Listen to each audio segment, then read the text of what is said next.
योगी के सख्त तेवर के बाद एम्बुलेंस संघ के प्रदेश अध्यक्ष समेत 14 कर्मी बर्खास्त। लखनऊ में इमरजेंसी के लिए 8 एम्बुलेंस का इंतजाम। उत्तर प्रदेश में 108 और 102 एम्बुलेंस कर्मचारियों की बेमियादी हड़ताल मंगलवार को दूसरे दिन भी जारी है। एम्बुलेंस संचालन करने वाली कंपनी जीवी के EMRRI ने एम्बुलेंस संघ के प्रदेश अध्यक्ष समेत 14 कर्मचारियों को बर्खास्त कर दिया है। सरकार ने सोमवार को हड़ताली कर्मचारियों पर एस्मा लगाने की चेतावनी दी थी, बावजूद इसके कर्मचारी आंदोलन पर डटे हुए हैं। इससे पहले मुख्यमंत्री योगी आदित्यनाथ ने बड़ा बयान दिया। योगी ने कहा कि लापरवाही के कारण यदि प्रदेश में किसी भी मरीज की मौत हुई तो संबंधित अधिकारी और कर्मचारियों के खिलाफ कठोरतम कार्रवाई की जाएगी। स्वास्थ्य विभाग, चिकित्सा शिक्षा विभाग और गृह विभाग इसे कड़ाई से पालन कराएं। सरकारी कर्मचारी और आउटसोर्सिंग संबंधित कर्मचारी अपनी ड्यूटी और दायित्वों को निभाएं। हर मरीज को तुरंत इलाज मिलना चाहिए। जनता पर पड़ेगी महंगाई की मार। डीजल के दामों में लगातार हो रही मूल्य वृद्धि के साइड इफेक्ट सामने आने लगे हैं। भले ही ट्रांसपोर्ट एसोसिएशन की मांग के बाद भी माल भाड़ा नहीं बढ़ा है, लेकिन लोकल स्तर पर माल की ढुलाई करने वाले वाहनों का किराया अगले माह तक बढ़ जाएगा, जिससे नॉन ब्रांडेड खाद्य उत्पादों के दामों में 10% तक वृद्धि होगी। डीजल की कीमत को देखते हुए अभी अघोषित तौर पर बढ़े हुए शुल्क लिए जा रहे हैं, लेकिन अगले माह तक लोक स्तर पर घोषित रूप से भाड़े वृद्धि हो जाएगी। इसका सबसे ज्यादा असर आम जनता की जेब पर पड़ेगा। 10 व 20 के नकली नोट बाजारों में ATS सतर्क। प्रदेश की राजधानी ही नहीं, पूरे प्रदेश के बाजारों में अब 500 व 2000 के ही नहीं 50, 10 व 20 के नोट नकली खपाए जा रहे हैं। आम आदमी इन नोटों पर ज्यादा ध्यान नहीं देते। नकली नोट के सौदागर इसको देखते हुए अब छोटे नोटों का काला कारोबार पूरी यूपी में फैला दिया है। यह नकली नोट आम आदमी ही नहीं, बैंक कर्मी भी नहीं पहचान पा रहे हैं। इसका ही नतीजा यह है कि RBI की चेस्ट में भी अब नकली नोट बैंकों के माध्यम से पहुंचने लगे हैं। इसको लेकर RBI ने लखनऊ व कानपुर की कोतवाली में मुकदमा दर्ज कराया है। वहीं इन लोगों की धरपकड़ के लिए ATS की विशेष विंग को लगवाया गया है। दुबई व लंदन से हुई धर्मांतरण के लिए फंडिंग। उत्तर प्रदेश में धर्मांतरण रैकेट का पर्दाफाश होने के बाद ATS की जांच में कई नए खुलासे हो रहे हैं। ATS सूत्रों के मुताबिक अवैध धर्मांतरण करने वाले उमर गौतम की संस्था इस्लामिक दवा सेंटर को दुबई व लंदन के साथ ही केरल व मुंबई से भी फंडिंग हो रही थी। इसका खुलासा संस्था के बैंक खातों और उनसे जुड़ी संस्थाओं की जाँच में हुआ है। संस्था को दुबई से मुस्तफा शेख और मुंबई से आमिर शेख सलाउद्दीन पैसे भेजते थे। यूपी के युवाओं के लिए अच्छी खबर, 10 सितंबर तक 58,000 पंचायत सहायकों की हो जाएगी भर्ती। योगी सरकार ने किया ऐलान। 10 पॉइंट्स में समझे पूरी भर्ती प्रक्रिया।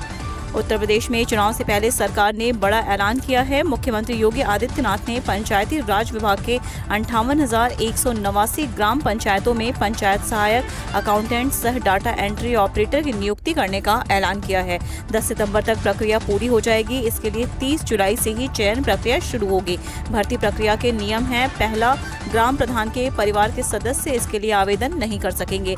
दूसरा नियम, 18 से 40 वर्ष की आयु के लोग इसमें आवेदन कर सकते हैं। तीसरा नियम, 10वीं और 12वीं के अंकों के आधार पर मेरिट के जरिए यह भर्ती होगी। चौथा नियम, अभ्यर्थी उसी ग्राम पंचायत का निवासी होना चाहिए जहां के लिए उसने अप्लाई किया है। पांचवा नियम, पंचायत सहायक 1 साल की संविदा पर रखे जाएंगे।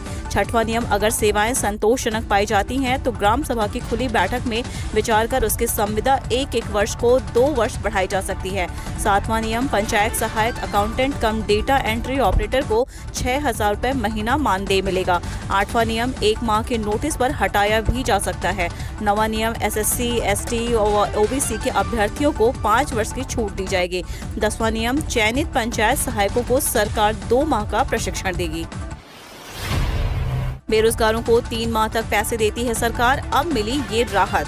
साल 2018 में केंद्र सरकार ने संगठित क्षेत्र के बेरोजगार कर्मचारियों के लिए अटल बीमित व्यक्ति कल्याण योजना की शुरुआत की थी। बीते 30 जून को इस योजना की डेडलाइन खत्म हो रही थी, लेकिन अब सरकार ने इसे बढ़ाकर 30 जून 2022 कर दी है। मतलब ये कि योजना का लाभ अब 1 साल और लिया जा सकता है।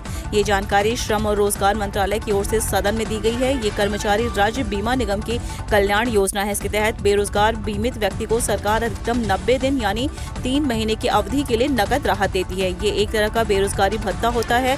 नकद राहत के तौर पर कर्मचारी की औसत कमाई का 50% भुगतान किया जाता है। मुख्यमंत्री कन्या सुमंगला योजना में 7,81,000 बालिकाएं लाभान्वित। बालिकाओं के लिए शुरू की गई मुख्यमंत्री कन्या सुमंगला योजना के अंतर्गत अब तक 7,81,000 बालिकाएं लाभान्वित हुई हैं।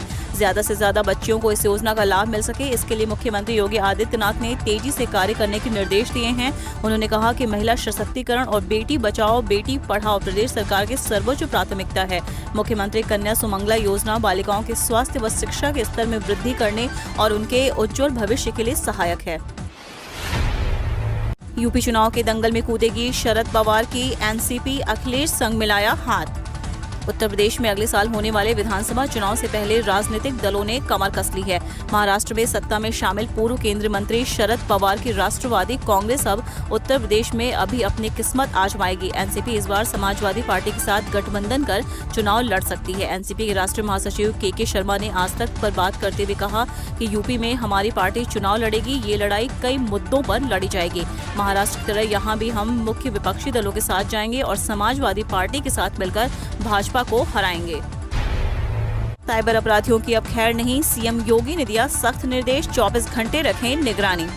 उत्तर प्रदेश में साइबर अपराधियों की अब खैर नहीं, सीएम आदित्यनाथ के सख्त निर्देश के बाद अब साइबर क्राइम थानों की ओर से 24 घंटे साइबर अपराधियों की सख्त निगरानी हो रही है।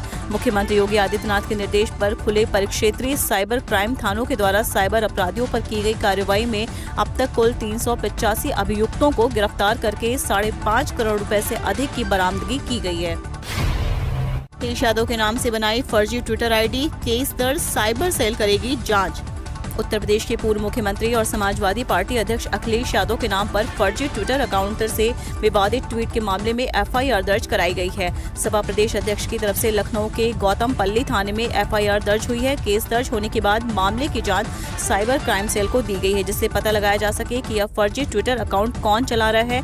दरअसल बीते कुछ दिनों से पूर्व मुख्यमंत्री अखिलेश यादव के नाम पर फर्जी ट्विटर अकाउंट चलाया जा रहा था। फर्जी ट्विटर अकाउंट के जरिए विवादित ट्वीट हो रहे थे। ऐसे ही एक ट्वीट में लिखा गया था कि अगर हमारी सरकार बनेगी तो हम अपने मुस्लिम भाइयों से वादा करते हैं कि बाबरी मस्जिद का निर्माण उसी जगह कराएंगे जहां पर आज राम मंदिर का निर्माण